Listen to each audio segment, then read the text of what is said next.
राजीव गांधी ने जब दल बदल कानून बनाया था तो जाहिर सी बात है कि उनको पीड़ा रही होगी उस समय और सोचा होगा, लेकिन सोचिए तब से अब यानी 84-85 से आज कितना हो गया है 2024, तो 24 इधर का जोड़िए 15 उधर का जोड़िए तो 40 साल हो गए। 40 साल। अब देखिए 40 साल की संस्कृति में, राजनीतिक संस्कृति में मैंने एक चीज़ देखी है जो सबके लिए, कोई कहेगा नहीं लेकिन सबके लिए एक्सेप्टेबल है, वो ये है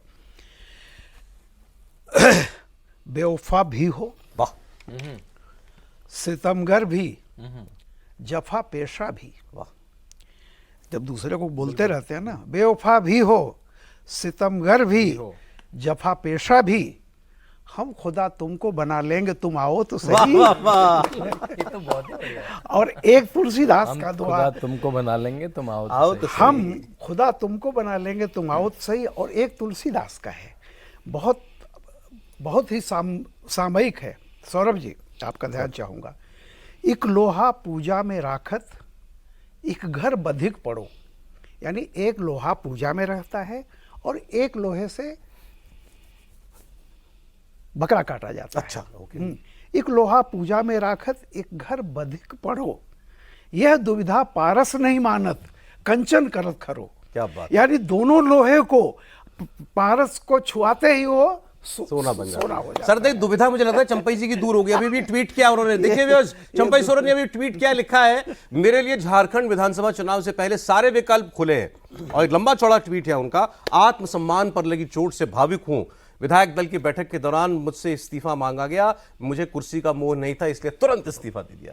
सर नेता लोग इतनी जब ग्रैंड स्टैंडिंग करते हैं ना, मतलब कि जैसे इनसे बड़ा तो कोई मतलब मॉरल अथॉरिटी रखने वाला कोई है ही नहीं। ये ट्वीट आने के बाद अब तो सारी चीजें क्लियर हो गई, एयरपोर्ट पर नहीं थी, अब तो क्लियर हो गई। आपने देखिए अभी एक बात तो की, कहिए। मैं कह रहा हूँ आपने अभी बदनामी की बात की कि आप बदनाम, तो मैं वही ढूंढ रहा था और मेरे जुबान पर ही था कि हम आह भी करें तो हो जाते हैं बदनाम, वो कत्ल भी करे तो चर्चा नहीं होती। सौरभ जी मुझे बताइए कि हम पे इतने कत्ल के इल्जाम लगाए जाते हैं, अब हरियाणा में जो हुड्डा बनाम कुमारी शैलजा बनाम सुरजेवाला चल रहा है, उस कत्ल में हमारा क्या रोल? दुष्यंत चौटाला की पार्टी का कत्ल कौन कर रहा है? अरे भाई साहब देखिए, 10 विधायक चुन करके लाया था वो नेता भाई, सात ने इस्तीफा दे दिया, 4 ने तो कल दिया। अरे देखिए ऐसा है देखिए मैं आपको बताता हूं, और इसके वो इल्जाम लगा रहे हैं इसके पीछे- दुष्यंत चौटाला, देखिए ये पहले सारे भाजपा के कार्यक्रमों में जा रहे थे मेरे विधायक। सुनिए सौरभ जी, मैं आपको थोड़ा सा टेक्निकली समझाता हूँ, शांतनु जी है।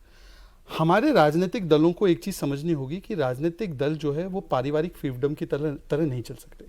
क्या हो रहा है, अगर आप देखोगे एनसीपी का, शिवसेना का, या अभी जेएमएम में जो भी अब ये तथाकथित क्राइसिस चल रही है, एक परिवार का धड़ा है और एक पार्टी का धड़ा है।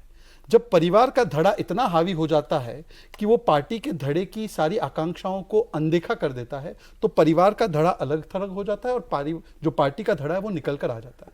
यही एनसीपी के केस में हुआ है। पवार जी को पुत्री मोह ने, एक प्रकार से उनकी पार्टी उनके हाथ से निकल गई, उद्धव जी के पुत्र मोह ने, और यहां पर भी अगर परिवार मोह नहीं छूटेगा तो ये निश्चित हर पार्टी के साथ होने वाला 5 साल सरकार चलाई उस आदमी के साथ आपने मिलकर, 4 साल दुष्यंत चौटाला के साथ, अब अचानक से वो परिवारवादी हो गया। मैंने किसी के बारे में स्पेसिफिक नहीं, मैंने सिद्धांत के बारे में बोला। ये सिद्धांत है, आप इसको समझने की कोशिश कीजिए। क्यों भारतीय जनता पार्टी में करोड़ों लोग हैं, हमारे करोड़ों कार्यकर्ता हैं, पर इस प्रकार की टूट फूट भारतीय जनता पार्टी में क्यों नजर नहीं आती? जब हम सत्ता में नहीं थे तब भी, आप बताइए ना, कांग्रेस जब सत्ता में रही है तब भी वो A to Z स्प्लिट हुई है, और जब भाजपा सत्ता में नहीं रही और अधिकतम हम सत्ता में नहीं रहे, फिर भी भाजपा में एक आइडियोलॉजिकल बेस, एक ये बात आपकी लीडरशिप, सही है। एक कमिटमेंट I है। agree। इस चीज को अगर जितना इग्नोर करना है, देखिए आप अच्छी शायरी मुझसे ज्यादा करते हो, शायरी में आप जीत सकते हो, लॉजिक में मैं आपसे जीतूंगा। तो मैं इसलिए कह रहा हूं, लॉजिकली सोचिए, ये पार्टियों के ऊपर बहुत गहरा संकट है। उनको समझना होगा कि परिवारवाद की जो राजनीति है वो एक ये तो सारी पार्टियां मान रही हैं कि पार्टियों के लिए संकट है, लेकिन वो कहती है सारी पार्टियों के लिए संकट भाजपा है। देखिए मुझे लगता है कि अरे आज, आप ठीक है, ये दो केवल एक लास्ट वाक्य कहूंगा कि आज कम से कम इस बयान से जो सुरेन साहब है उन्होंने मान लिया है कि अगली सरकार भाजपा की बन रही है, इसीलिए सभी लोग टूट के, अगर ये टूट रहे हैं तो भाजपा की ओर आना चाहते हैं, मतलब कि भाजपा ही वहां पर आने वाला विकल्प है, कोई हारने वाले के पास तो नहीं जाएगा। आप बोलो, आप शांतनु जी बताइए।